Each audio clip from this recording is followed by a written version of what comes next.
ئەو ساڵ لەگەڵ ساڵەکان کە لەبەرچی فەرقی هەیە مثلا ئەوەی 2 کیلۆی دەبە پێشان 2 سنی دەبرد ئەوەی ئێستا کیلۆیەکی دەبا پێشان سنێکی دەبرد ئەوستا فەرقی هەیە لەبەرەوەی کە بڕێک لەبەر ئەو نەخۆشی شتانە بڕێک خەڵک بێ مەعاشیشە زۆر کەمترە. پێویستە بە حەقیقەت ئەو یادە هەموو ساڵێ یانی لە کاتی خۆیدا بکرێتن بەڵام ئەو سار بەهۆی ئەوەی لەبەر ئەو نەخۆشی کۆڕۆنا خەڵکەکە نەیتوانی یادەکە بەڕێک و پێچی بکاتن ئەنجامداتن بە یادەشی زۆر پیرۆزە پێغەمبەر ئیسلام پێشەوای هەموو مرۆڤایەتیە بەڵام بەداخەوە لەبەر ئەو وەزعی یعنی ڕێگەیان نەدا یادەکە بەتەواوی لە هەموو شوێنە پیرۆزەکان بکرێتن لە مزگەوتەکان لە پێچێ و خانەقایەکان بکرێتن. یادی پێغەمبەر صلی الله عليه وسلم هەردەم لە دڵماندا بێ لەسەر زوبانماندا بێ ڕۆژانە یادی بکەین هەر کەسێک تەنها ڕۆژێک یادی پێغەمبەر بکە صلی الله عليه وسلم یعنی کەسێکی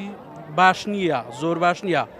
کەسی محەبەتی پێغەمبەر صلی الله عليه وسلم خۆشەویستی پێغەمبەر حەقیقی ئەوەیەکەوە هەموو ڕۆژێک یادی پێغەمبەری خوا بکە صلی الله عليه وسلم قەت پێغەمبەر لەبیر نەکەین